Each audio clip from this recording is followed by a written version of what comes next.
ইসলাম দাঁড়িয়ে আছে কার উপরে বলতে পারবেন? ইসলাম দাঁড়িয়ে আছে দুটি জিনিসের উপরে। কিসের উপরে?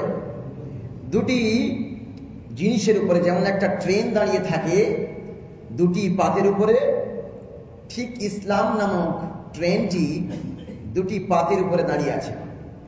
একটা পাতের নাম হচ্ছে মহাগ্রন্থ কোরআন আল কারীম, আর একটা পাতের নাম হচ্ছে বিশ্বনবী মুহাম্মদ সাল্লাল্লাহু আলাইহি ওয়াসাল্লামের মুখনিসৃত বাণী হাদিস শরীফ বা সুন্নাহ।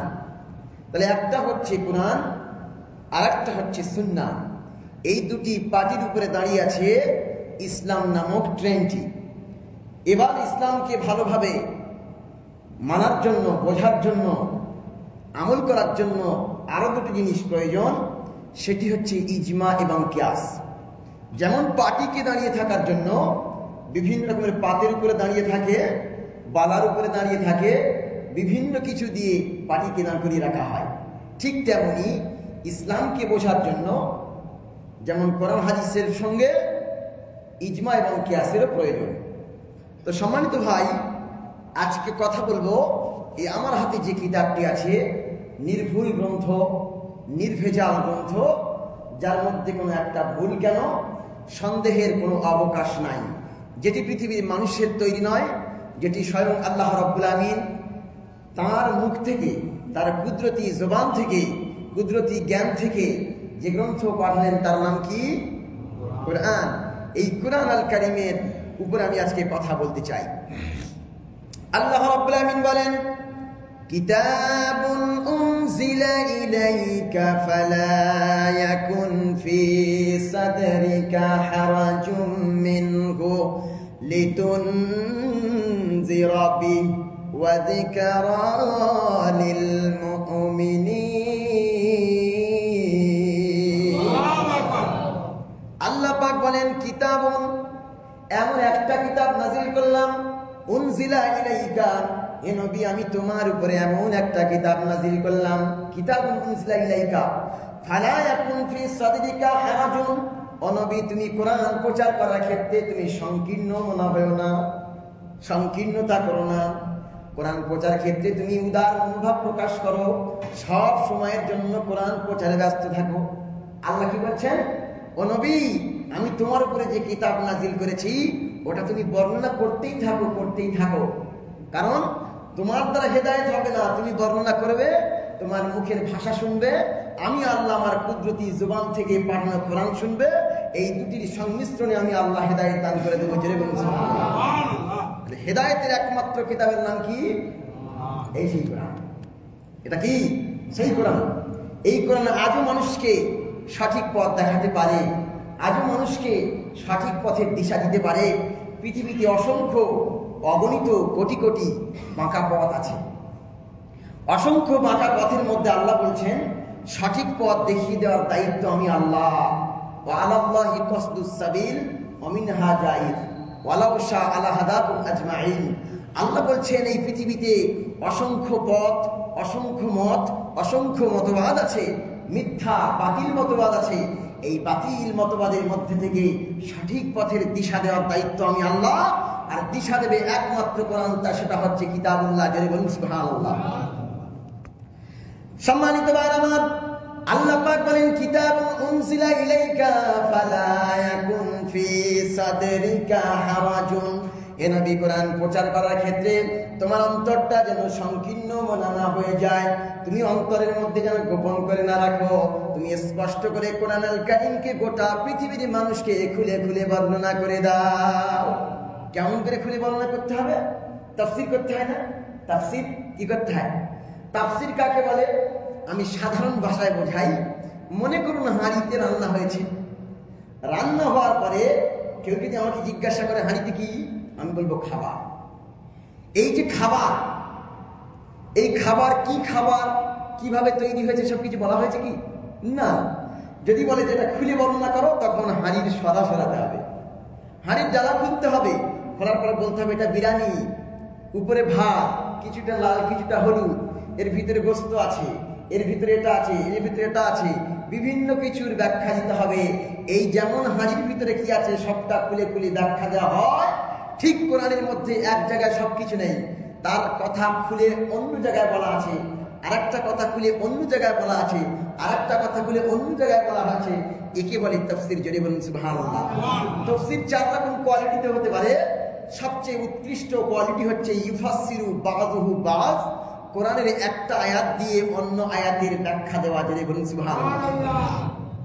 আল্লাহ পাক রব্বুল আলামিন বলেন, ও নবী তুমি সংকীর্ণ মনে হয় না, ভিতরে গোপন দেখো না, খুলে খুলে বর্ণনা করো, এর বায়ানের বক্তব্য মানুষের কাছে ছড়িয়ে দাও।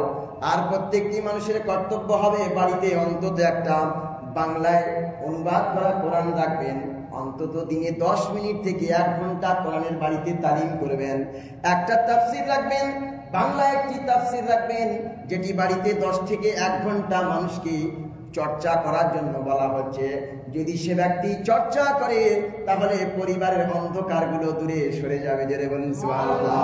কারণ এই কোরআন কারীম এসেছিল লিতুখরিজান নাস মিনাজ যুলুমাতি ইলান নূর। লিতুখরিজান নাস, মানুষকে বাহির করে আনবে। এখানে কিন্তু মুমিনদের বাহির করে আনবেন, মুসলমানদের বাহির করে আনবেন, মুসলিমদের বাহির করে আনবেন, এ কথা আল্লাহ বলেন নাই। আল্লাহ বলছেন লিতুখরিজান নাস, পৃথিবীতে যত মানুষ আছে সব মানুষ যদি এই কোরআন কারীম অধ্যয়ন করে তাহলে লিতুখরিজান নাস, মানুষকে বাহির করে আনবে মিনাজ যুলুমাত, অনেক অন্ধকার থেকে। সেটা পারিবারিক অন্ধকার হতে পারে, পারিবারিক সমস্যা থেকে বার করে আনবে, সামাজিক সমস্যা থেকে বাইর করে আনবে, ব্যক্তি সমস্যা থেকে বাইর করে আনবে, বন্দি সমস্যা থেকে বাইর করে আনবে। পৃথিবীতে যত সমস্যা আছে অন্ধকার যুক্ত, সব অন্ধকার যুক্ত সমস্যা থেকে বার করে এনে ইসলামের যুগে হেদায়েতের দিকে, মনুষ্যত্বের দিকে মানুষকে নিয়ে আসবে। জোরে বলবেন না সুবহানাল্লাহ। এই জন্য কোরআন আল কারীম এসেছিল। আল্লাহ বলছে শোনো, আল্লাহ পাক বলেন এই কোরআন কারীম কে আনলো জানাব? আল্লাহ পাক বলেন ওয়া ইন্নাহু লাতানজিলু রাব্বিল আলামিন। আল্লাহু আকবার। এই কোরআন কার কাছ থেকে আসলো? তানজিলু বিহি বিরূহিল আমিন। এই কোরআন নিয়ে আসলো, একটা হচ্ছে কোরআন আল্লাহ ডাইরেক্ট মুহাম্মদ সাল্লাল্লাহু আলাইহি ওয়াসাল্লামের উপরে দিয়েছেন, আরেকটা হচ্ছে জিবরিল আলাইহিস সালাম কোরআনকে নিয়ে এসে মুহাম্মদ সাল্লাল্লাহু আলাইহি ওয়াসাল্লামকে শুনিয়েছেন, মুহাম্মদ সাল্লাল্লাহু আলাইহি ওয়াসাল্লাম নিয়ে গোটা বিশ্ববাসীকে শুনিয়েছেন। জোরে বলুন সুবহানাল্লাহ। এরপর আল্লাহ পাক বলেন এই কোরআনের মধ্যে কারো কর্তৃত্ব নাই, শুধুমাত্র আমি আল্লাহ রাব্বুল আমিন আমার কথাই কোরআনের মধ্যে আছে। কোনো ব্যক্তির কথা নাই, কোনো নেতার কথা নাই, কারোর কথা নাই, শুধুমাত্র আমি আল্লাহ রাব্বুল আমিন আমার কথাই কোরআনের মধ্যে আছে। ওয়া মা নাতানাজ্জালু ইল্লা বিআমরি রাব্বিকা। হে নবী, এই কোরআন আল কারীমের মধ্যে শুধুমাত্র তোমার রব আল্লাহ রাব্বুল আলামিন নাজিল করেছে, আর তার ভিতরে তার কথাগুলো লেখা আছে। জোরে বলুন সুবহানাল্লাহ। আচ্ছা, কারো কি বিশ্বাস হয় যে আল্লাহ ছাড়া কোনো ব্যক্তির কথা এর মধ্যে একটা আছে, একটা নোক্তা পর্যন্ত আছে? বিশ্বাস হয় না। কিন্তু এই কোরআন যখন আমি বলি তখন সমস্যা হয়ে যায়। এই কোরআন কি আমার না আল্লাহ? তাহলে আমি যে কথাগুলো বলি কোরআন থেকে, যদি আমার কথা ভালো না লাগে তাহলে কোরআন থেকে কেটে বাদ দিয়ে দেন, কোরআন থেকে কেটে বাদ দেন, তাহলে আমি আর বলবো না। কারণ আমাকে বলার জন্যই আল্লাহ উত্তরসূরি বানিয়েছেন যে আর রাসূল থাকবেন না, রাসূলের উত্তরসূরিরা কোরআনগুলো খুলে খুলে বর্ণনা করবে। আমি যদি বলি যদি সমস্যা হয় তাহলে কোরআন থেকে আপনি ওই আয়াতটাকে কেটে বাদ দেন আর বিশ্ববাসীকে জানিয়ে দেন আজকের থেকে এটা আমাদের সমাজ বিরোধী আয়াত, এটা বাদ দেওয়া হলো। তাহলে আমি আর তারপরের দিন থেকে মসজিদে আর বলবো না। সম্মানিত ভাইরা আমার, এই কোরআন আল কারীম মানুষকে হেদায়েত দান করতে পারে।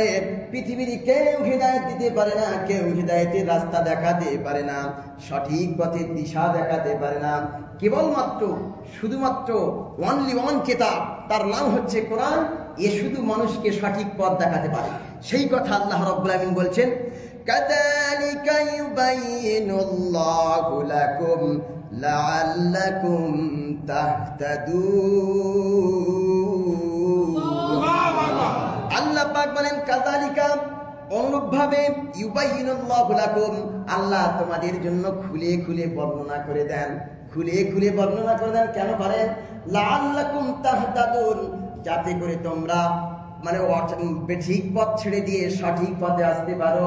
তোমরা বাতিল পথ ছেড়ে দিয়ে হেদায়েতের পথে আসতে পারো, যাতে করে সব মতবাদকে ছেড়ে দিয়ে আল্লাহর মতবাদে পাড়ি জমাতে পারো। জোরে বলুন সুবহানাল্লাহ। তাহলে হেদায়েত দেওয়ার মালিক কে?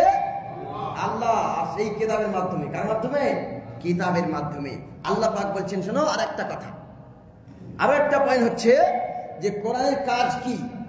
কোরআনে আরো একটা কাজ হচ্ছে, আল্লাহ বলছেন ইউবাইয়িনুল্লাহু লাকুম আন তাদিল্লু ওয়াল্লাহু বিকুল্লি শাইইন আলীম। আল্লাহ পাক বলছেন ইউবাইয়িনুল্লাহু লাকুম, আল্লাহ তোমাদের কাছে কোরআন খুলে খুলে খুলে খুলে খুলে খুলে বর্ণনা করছেন। কিভাবে বর্ণনা করছে আমি বলছি এরপরে। আন্তাদিল্লু, যাতে করে তোমরা পথভ্রষ্ট না হয়ে যাও, পথ হারিয়ে না ফেলো, বাতিল পথে পাড়ি না জমাও, সঠিক পথে যেন দাঁড়িয়ে থাকতে পারো, তার জন্য আমি আল্লাহ রাব্বুল আমিন এই কোরআনের মধ্যে প্রত্যেকটা কথাকে খুলে খুলে খুলে খুলে বর্ণনা করেছি। এরপর আল্লাহ বলেন ওয়াল্লাহু বিকুল্লি শাইইন আলীম। তার মানে হলো আল্লাহ প্রত্যেকটি বিষয়ের খবর রাখেন, প্রত্যেকটি বিষয় জানেন, কে কোন পথ অনুসরণ করতে পারে।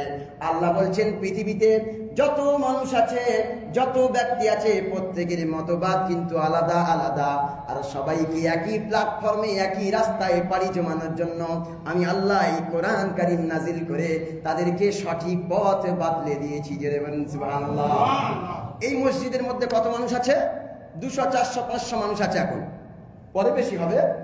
তো 200, 400, 500 মানুষের মতামত কি একই? একই। আমি যদি বলি কোরআন কাকে বলে, আমি একটা সংজ্ঞা দেবো, আপনি একটা দেবেন, আপনি একটা দেবেন, ঠিক এখানে যতজন আছে ততটাই সংজ্ঞা হবে। মানে মানুষের মতামত, মতবাদ, মত, পথ এক নয়। সবার মত পথকে এক জায়গায় আনার জন্য, একই পয়েন্টে আনার জন্য আল্লাহ পাক এই কোরআন কারীমকে দিয়েছেন এবং পৃথিবীর সবচেয়ে শ্রেষ্ঠ নিয়ামত হিসাবে গণ্য করেছেন। জোরে বলুন সুবহানাল্লাহ। সম্মানিত ভাই আমার, ডক্টর মরিস বুকাইল সে হেদায়েত পেয়েছিল, হেদায়েতের মন ছিল। যদি কোনো ব্যক্তি এখানে কোরআন শুনে হেদায়েতের আশায় আসে, সঠিক পথ জানার আশায় আসে, হেদায়েত নেওয়ার আশায় আসে, আল্লাহ রাব্বুল আমিন তাকে হেদায়েত দান করেই ছাড়বেন। আর যদি কেউ ভুল ধরার আশায় আসে, আল্লাহ তাকে গোমরা বানিয়ে ছাড়বেন। এই দুটো পয়েন্টে কথা বলবো। আল্লাহ পাক বলেন যারা হেদায়েতের উদ্দেশ্যে আসবে আমি তাদের হেদায়েত দান করব। কোরআন তাদের হেদায়েত দেবে। ইউদিল্লু বিহি কাসীরা ওয়া ইয়াহদি বিহি কাসীরা, যারা মন তৈরি করবে তাদেরকে কোরআন হেদায়েত দান করবে, আর যারা এর গোমরাহের বিরোধিতা করার ইচ্ছা করবে ইউদিল্লু বিহি কাসীরা, আল্লাহ তাদেরকে গোমরা বানিয়ে ছাড়বেন। আল্লাহ দায়িত্ব নিয়ে বলছেন আমি গোমরা বানিয়ে ছাড়ব, গোমরা বানিয়ে ছাড়ব। রাসূলুল্লাহ বলছেন যে ব্যক্তি কোরআন বাদ দিয়ে অন্য মতবাদকে গ্রহণ করবে আল্লাহ রাব্বুল আমিন তাকে গোমরা বানিয়ে ছাড়বেন। যদি আপনার হেদায়েতের রাস্তা থাকতে হয় তাহলে কোরআন শুনতেই হবে, মাস্ট বি। তো কি করলো ডক্টর মরিস বুকাইল? কোরআনকে ভুল ধরতে আসলো, আসার পরে বলছে সব গ্রন্থে ভুল আছে, কোরআনে ভুল নাই? অবশ্যই আছে, আমি এটাকে নিয়ে গবেষণা করব। তিনি নিজেই আরবি শিখে ফেললেন। আরবি শেখার পরে তিনি কোরআনের ভুল খুঁজতে গেলেন। কিন্তু একজন বড় সার্জন ডাক্তার ছিলেন, একজন সায়েন্টিস্ট ছিলেন। তিনি কি করেছিলেন? আল্লাহ রাব্বুল আমিনের সেই আয়াত নিদর্শন, কে? ফেরাউনের লাশ। ফেরাউনের লাশের গবেষণার দায়িত্ব তাকে দেওয়া হয়েছিল। তো ফেরাউনের লাশের গবেষণা যখন করছিলেন, করতে করতে ৩,৫০০ বছর আগের লাশ গবেষণা করে ওর মধ্যে লবণের কণা পেয়েছেন। তো অন্য কিতাব বলেছে যে ফেরাউন ডুবে গিয়েছে, তাওরাত, জবুর, অন্যান্য কিতাব বলেছে যে ফেরাউন ডুবে মারা গেছে, কিন্তু তার লাশ যে সংরক্ষণ রাখা হয়েছে, শুধুমাত্র এই কিতাব বলেছেন আল ইয়াউমা নুনাজ্জিকা বিবাদানিক, আমি আল্লাহ রাব্বুল আমিন ওই ফেরাউনের লাশটি কি করলাম, কিয়ামত পর্যন্ত তার লাশকে আমি শুটকি বানিয়ে রাখলাম। এই কথা যখন ডক্টর মরিস বুকাইল দেখতে পেলেন, দেখতে পাওয়ার পরে সে আর খ্রিস্টান রইল না, তার মনের মধ্যে থেকে মনের অজান্তেই বলে ফেলল লা ইলাহা ইল্লাল্লাহু মুহাম্মাদুর রাসূলুল্লাহ। কোরআনের ভুল ধরতে গিয়ে এমন মন তৈরি হলো, আল্লাহ রাব্বুল আমিন তাকে হেদায়েত দান করলেন। এইবার ইউদিল্লু বিহি কাসীরা, এই কোরআন তাদেরকে আবার কিছু মানুষকে আবার গোমরা বানিয়ে দেবে। আল্লাহ পাক বলছেন যাদেরকে গোমরা বানাবে তারা কেমন হবে? আল্লাহ পাক বলছেন ওয়াইদা তুতলা আলাইহি আয়াতুনা ওয়াল্লা মুস্তাকবিরান কাআল্লাম ইয়াসমাহা কাআন্না ফি উযনাইহি ওয়াকরা ফাবাশশিরহু বিআযাবিন আলীম। আল্লাহ বলছেন ওয়াইদা তুতলা আলাইহি আয়াতুনা, যখন তাদের কাছে আমার আয়াত তেলাওয়াত করা হয়, যখন তাদের কাছে কোনো বর্ণনাকারী আয়াত বর্ণনা করে, যখন কোনো বক্তা তাদের সামনে কোনো আয়াত দিয়ে বক্তব্য করে, তখন কি হয়? আল্লাহ মুস্তাকবিরান, তারা মুখ ফিরিয়ে চলে যায়। আল্লাহ মুস্তাকবিরান, আল্লাহ মুখ ফেরায়, মুস্তাকবিরান অহংকার বসে গর্ব করে। কোরআন শোনা যাবে না। কি? কোরআন শোনা যাবে না। তারা কি? আল্লাহ বলছেন কাআল্লাম ইয়াসমাহা, সে যেন শুনলই না। আমি বলি লাম ইয়াসমা ওয়ালাম লাম আসমাউ ওয়ালাম ইয়ারা, সে যেন বলে নাই আর আমি শুনি নাই, সে যেন বলে নাই আর আমি শুনি নাই। কানের মধ্যে কি? কানের মধ্যে কি? আল্লাহ বলছে তাদের কানের মধ্যে আমি সীসা ঢেলে দিয়েছি, পর্দা ফেলে দিয়েছি। অন্য আয়াতে আল্লাহ বলবেন, আল্লাহ বলছেন কাআন্না ফি উযনাইহি ওয়াকার, তাদের কানের মধ্যে আমি পর্দা ঢেলে দিয়েছি, কানের মধ্যে আমি এমন যন্ত্র ফিট করেছি, ওখানে বাজনা বাজবে কিন্তু কোরআন বাজবে না। এরপর আল্লাহ বলছেন ফাবাশশিরহু বিআযাবিন আলীম, তাদেরকে ডেকে সুসংবাদ দাও, জাহান্নামের আযাবের সুসংবাদ দাও। যারা কোরআন শোনার পরে মুখ ঘুরিয়ে, মুখ কালো করে, গর্ব করে, অহংকার বশে করে চলে যায়, তাদেরকে আল্লাহ রাব্বুল আলামিন বলেন দাও দাও দাও ফাবাশশিরহু, তাকে দাও সুসংবাদ বিআযাবিন আলীম, যন্ত্রণাদায়ক শাস্তির আযাব দান করো। বার্তা দাও যন্ত্রণাদায়ক শাস্তির আযাব, যন্ত্রণাদায়ক শাস্তির কথা বলে দাও। এরপর আল্লাহ অন্য আয়াতে বলছেন ওয়াইদা তুতলা আলাইহিম আয়াতুনা বাইয়িনাতিন তারিফু ফি উজুহি আল্লাযীনা কাফারুল মুনকারা। আল্লাহ পাক বলছেন, শোনেন এই আয়াতটা মনোযোগ দিয়ে শোনেন। ওয়াইদা তুতলা আলাইহিম আয়াতুনা, যখন আমার আয়াত কোনো বক্তা কোরআন দিয়ে বলে, কোনো বক্তা কোরআন দিয়ে বক্তব্য করে শোনায়, তখন কি করে? বলছে বাইয়িনাতিন, স্পষ্ট বর্ণনা দেয়। তারিফু ফি উজুহিহি, তোমরা দেখবে তাদের মুখের দিকে তাকিয়ে দেখবে তাদের মুখ কালো হয়ে গেছে, তাদের মুখ আর সেই স্বাভাবিক মুখ নেই, তাদের মুখটা কালো হয়ে যাবে, মুখ মলিন হয়ে যাবে, কপালে ভাঁজ পড়বে, কপালে কোঁচকানো আসবে, মুখ বেঁকাবে, এটা করবে ওটা করবে। আল্লাহ বলছেন শোনেন, তবে কি আল্লাযীনা কাফারু মুনকারা, যারা এই কোরআনকে কুফরি করেছে, অস্বীকার করেছে, এরা কি করবে? এরাই মুখ ভেঙচাবে। কারা? কারা? যারা অস্বীকার করে তারা মুখ ভেঙচাবে। আল্লাহ এবার বলছেন ইয়াকাদুনা ইয়াসদুনা বিল্লাযীনা ইয়াতলুনা আলাইহিম আয়াতিনা। আল্লাহ পাক বলছেন ইয়াকাদুনা, উদ্যত হবে, ইয়াসদুনা বিল্লাযীনা ইয়াতলুনা আলাইহিম, যারা আয়াত তেলাওয়াত করবে, আয়াত বলবে, আয়াতের ব্যাখ্যা দেবে, সমাজের ওই সমস্ত মানুষেরা যারা কোরআন সহ্য করতে পারে না, তারা মারতে উদ্যত হবে, তারা মারতে আসবে, তারা মেরে বার করতে আসবে, মেরে মেরে ফেলতে আসবে, হুমকি দেবে, ধুমকি দেবে, কোরআনকে বলতে দেবে না। যারা কোরআন দিয়ে মানুষের সামনে কথা বলবে, যাদের অন্তরে রোগ রয়েছে, যাদের অন্তরে সমস্যা রয়েছে, যারা কোরআনকে সহ্য করতে পারে না, তারা মারার জন্য উঠে আসবে। মনে করতে হবে এরা হেদায়েত নাই, এরা যারা কোরআন বলা ব্যক্তিকে মারতে আসবে, মনে করতে হবে আল্লাহ এদেরকে দায়িত্ব নিয়ে গোমরা বানিয়ে ছেড়েছেন। কি করেছেন? দায়িত্ব নিয়ে গোমরা বানিয়ে ছেড়েছেন। সম্মানিত ভাই আমার, এই কালে কালে যুগে যুগে এই ঘটনা ঘটে আসছে। মোহাম্মদ কোরআন বলে ওকে মারো, ওকে জেল ভরো, ওকে দেশ থেকে তাড়িয়ে দাও। মোহাম্মদের অনুসারীরা কোরআন বলে, কোরআন বোঝে, কোরআন মানুষকে বোঝায়। এদেরকে হত্যা করো, এদেরকে শুলে চড়াও, এদেরকে রৌদ্রে রেখে দাও, এদেরকে মারো, বুকে পাথর চাপিয়ে দাও, অত্যাচার স্টিমরোলার চালিয়ে দাও। ঠিক যুগে যুগে কালে কালে আল্লাহ রাব্বুল আমিন বলেন, এই কোরআন কারীম যারা বর্ণনা করবে আর যাদের ভালো লাগবে না, তারা এদেরকে মারতে উদ্যত হবে। এটা কাদের আমল? এটা হচ্ছে আবু জেহেল, আবু লাহাব, উতবা, সাইবা, মুগিরা, কাফেরদের লিডারদের কাজ। যারা কোরআন বর্ণনা করবে এদেরকে মারার জন্য তারা কি করবে? উদ্যত হয়ে পড়বে। সম্মানিত ভাইরা আমার, এটা হচ্ছে সূরা হজের 72 নম্বর আয়াত। এর আগেরটা যেটা বললাম সূরা লোকমান আয়াত নম্বর 7। এখানে আপনারা পারলে খুলে দেখে নেবেন।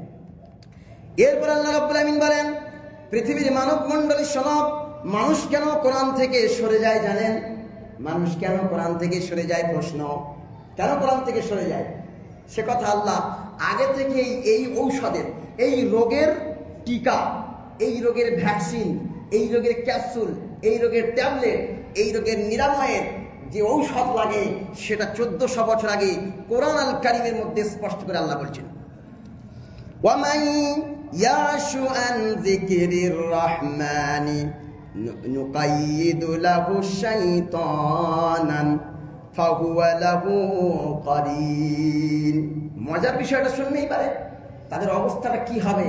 আল্লাহ খুব সুন্দর করে বলছেন, ওয়ামান ইয়াশু আন যিকরির রহমান, যে ব্যক্তি আল্লাহর কোরআন থেকে মুখ ফিরিয়ে নেয়, যে ব্যক্তি আল্লাহর কোরআন থেকে দূরে সরে যায়, যে ব্যক্তি আল্লাহর কোরআন থেকে দূরে পালিয়ে যায়, শুনতে চায় না, আল্লাহ বলছে শোনো, নুকাইয়িদু, আমি নির্ধারণ করি, লাহু শাইতানান, তার ঘাড়ের উপরে একটা দুশমন, একটা শয়তান নির্ধারণ করি। কি করি? কি করি? যারা কোরআন শুনতে চায় না, আল্লাহ বলছে আমি দায়িত্ব নিয়ে তাদের ঘাড়ের উপরে একটা শয়তান নির্ধারণ করি। তারপর কি? ফাহুয়া লাহু করিন, তাকে বন্ধু বানিয়ে দিই। সেই বন্ধু, সেই শয়তান ওকে যা বলে তাই শোনে। ও যদি বলে মার মারে, ও যদি বলে সরে যা সরে যায়, ও যা করে যে বেটা তাই শোনে। আল্লাহ 1400 বছর আগে যারা কোরআন থেকে দূরে সরে গিয়েছে এদের জন্য প্রত্যেকের ঘাড়ে একটা একটা শয়তান নির্ধারণ করে দিয়ে গোমরা বানিয়েছে। নাউজুবিল্লাহ।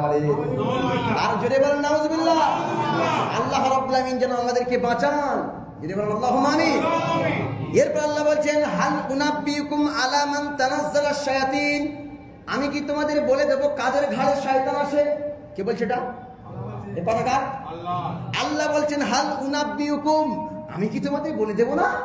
আমি কি তোমাদের বলবো না? আমি কি তোমাদের জানিয়ে দেব না? কি? আলা মান তানাজ্জালাশ শায়াতিন, কাদের ঘাড়ের উপরে শয়তান চাপে, কাদের ঘাড়ের উপরে শয়তান এসে ভর করে, কাদের ঘাড়ের উপরে শয়তান এসে চেপে বসে থাকে। আল্লাহ বলছেন হ্যাঁ আমি বলে দেব অবশ্যই। তানাজ্জালু আলা কুল্লি আফাকিন আসিম, সূরার নাম হলো সূরা শুআরা, আয়াত নাম্বার 222 নম্বর 21 নম্বর আয়াত আল্লাহ বলছেন, আল্লাহ বলেন তানাজ্জালু আলা কুল্লি আফাকিন আসিম, প্রত্যেক মিথ্যুক, পাপাচার, নরাধম, পৃথিবীর সবচেয়ে নিকৃষ্ট ব্যক্তি যারা মিথ্যা বলে, পাপ করে, পরনিন্দা করে, পরসমালোচনা করে, পরচর্চা করে, এদের ঘাড়ের উপরে আমি আল্লাহ রাব্বুল আমিন শয়তানকে পাঠাই। আফাকিন আসিম, প্রত্যেক মিথ্যা পাপাচারের কাছে আমি শয়তান পাঠাই। শয়তান তাদের ঘাড়ের উপরে চেপে বসে। আল্লাহ এবার আবার অন্য আয়াতে বলছেন, আমি বলছিলাম তাফসীর করব, ওই আয়াতের তাফসীর হলো আল্লাহ বলছেন শয়তান কাদের ঘাড়ে চাপে। এবার আল্লাহ বলছেন যাদের ঘাড়ে চাপে তাদের অবস্থাটা কেমন। আল্লাহ বলছেন ওয়াইলুল লিকুল্লি আফাকিন আসিম। আল্লাহ পাক বলেন ওয়াইলুল লিকুল্লি, ওয়াইলুন দুর্ভোগ, ওয়াইলুন, ওয়াইল নামক জাহান্নাম, ওয়াইলুন জাহান্নাম, লিকুল্লি প্রত্যেকের জন্য, আফাকিন আসিম যারা নিকৃষ্ট, নরাধম, মিথ্যু, খারাপ মানুষ, তাদেরকে আমি আল্লাহ রাব্বুল আমিন জাহান্নামের আগুনে ফেলে, ওয়াইল নামক জাহান্নামে ফেলে তাদেরকে অগ্নিদগ্ধ করে ছাড়। বুঝতে পেরেছেন? তাহলে যারা কোরআন থেকে মুখ ফিরিয়ে নেয় আল্লাহ দায়িত্ব নিয়ে তাদের ঘাড়ে শয়তান চাপায়। শয়তান কোথায় আসে? প্রত্যেক মিথ্যুক পাপাচারের ঘাড়ে আসি। আর যার ঘাড়ের উপরে আসে ওয়াইলুল লিকুল্লি আফাকিন আসিম, তার জন্য ওয়াইল নামক জাহান্নামে আল্লাহ রাব্বুল আমিন নিক্ষেপ করবেন। এরপর সম্মানিত ভাইরা আমার, যারা কোরআনে মনোযোগ দিয়ে শোনে তাদের ব্যাপারটা কি? 3 মিনিটে কায়দাটা শুনে নেন। আল্লাহ রাব্বুল আমিন কোরআন আল কারীমের মধ্যে বলেন যারা কোরআন মনোযোগ দিয়ে শোনে তাদের ব্যাপারটা কেমন হবে। যারা কোরআন মনোযোগ দিয়ে শুনতে থাকে, শুনে তার উপরে আমল করে এবং মানুষকে বলতে থাকে তাদের অবস্থাটা কেমন। আল্লাযীনা ইয়াস্তামিউনাল কাওলা, আল্লাহ বলছেন যারা আমি আল্লাহ আমার কথাকে ইয়াস্তামিউন মনোযোগ দিয়ে শোনে, তাও কি ফায়াত্তাবিউনা আহসানাহু, মা আহসানাহু, ফায়াত্তাবিউনা অনুসরণ করে, মা আহসানাহু আমি যা নাজিল করলাম, আমি যে কোরআন কারীম নাজিল করলাম, আমি যেটা নাজিল করলাম সেটা অনুসরণ করে। মানে প্রথমবারে বক্তা যখন বলার পরে এরা মনোযোগ দিয়ে শোনে, শোনার পরে ফায়াত্তাবিউনা মা আহসানাহু, ফায়াত্তাবিউন অনুসরণ করে, মা আহসানাহু যা আমি আল্লাহ রাব্বুল আলামিন নাজিল করলাম। উলাইকাল্লাযীনা হাদাহুমুল্লাহু ওয়া উলাইকা হুম উলুল আলবাব। আল্লাহ কি সুন্দর ভাষা আবার বলছেন যে উলাইকাল্লাযীনা হাদাহুম, যারা কোরআন শোনে তার অনুসরণ করে, সেই অনুযায়ী জীবন যাপন করে, আল্লাহ বলছেন উলাইকাল্লাযীনা তাদের জন্য হাদাহুমুল্লাহ, আল্লাহ তাদের হেদায়েত দিয়ে ধন্য বানায়। জোরে বলুন সুবহানাল্লাহ। যারা কোরআন শোনে, শোনার পরে কি করে? অনুসরণ করে, সেটাকে মানার চেষ্টা করে, সেটাকে মানে। আল্লাহ বলছেন উলাইকাল্লাযীনা হাদাহুমুল্লাহ, আল্লাহ তাদেরকে পৃথিবীর সবচেয়ে শ্রেষ্ঠ জিনিস হেদায়েত দান করে ধন্য বানিয়ে দেয়। জোরে বলুন সুবহানাল্লাহ। আর কি আল্লাহ পাক আবার বলেন ওয়া উলাইকা হুম উলুল আলবাব, আল্লাহ বলছেন পৃথিবীতে বুদ্ধিমান তারাই, পৃথিবীতে জ্ঞানী তারাই, যারা আল্লাহর কোরআন শোনে, শোনার পরে অনুসরণ করে এবং হেদায়েত পেয়ে যায়। আর এরাই হচ্ছে প্রকৃত পৃথিবীতে, এরাই জ্ঞানী এবং প্রকৃত জ্ঞানবান। জোরে বলুন সুবহানাল্লাহ। আল্লাহ রাব্বুল আলামিন মহাগ্রন্থ কোরআন আল কারীম বুঝে জীবন যাপন করার তৌফিক দান করুন। কিয়ামত পর্যন্ত এই কোরআন মানুষকে দিকে দিকে হেদায়েত দান করে মানুষকে ধন্য বানিয়ে জান্নাতে নিয়ে যাবে। আর শয়তান দায়িত্ব নিয়েছিল যে আমি প্রত্যেকটা মোড়ে মোড়ে বসে থাকবো, প্রত্যেকটা ভালো ব্যক্তির কাছে গিয়ে ধোঁকা দিয়ে তোমার বান্দাদেরকে আমি আবার জাহান্নামে নিয়ে যাব। আল্লাহ বলছে শোন, তুই একজনকে জাহান্নামে নিয়ে যাবি আর আমি আমার রহমত দিয়ে 10 জনকে জান্নাতে প্রবেশ করাবো। সম্মানিত ভাই, প্রিয় যুবক বয়সে যা করেছো ছাড়ো, যা ঘটে গেছে অতীত, মাজা যেটা অতীত হয়ে গেছে ছেড়ে দাও, তওবা করো, বর্তমানে ফিরে এসো। এখনো সময় আছে, এখনো জীবিত আছি, এখনো বেঁচে আছি। সারা জীবন যা গুনাহ করেছি সেই গুনার মাসুল দিতে আসুন অন্তর থেকে তওবা করি, আর সেই সমস্ত খারাপ আমলগুলো ছেড়ে দিয়ে কোরআন অনুযায়ী জীবন যাপন করার পানি জমাই। এই কোরআন, এই জান্নাতের নিয়ে যারা একমাত্র পথ দেখায়, এই পথে চলার চেষ্টা করি। আল্লাহ রাব্বুল আমিন যেন তৌফিক দান করেন। আমা তাওফীক ইল্লা বিল্লাহ, আলাইহি তাওয়াক্কালতু ওয়া ইলাইহি উনীব। আমা তাওফীকিনা ইল্লা বিল্লাহ, আলাইহি নাতাওয়াক্কালু ওয়া ইলাইহি নুনীব। আসসালামু আলাইকুম।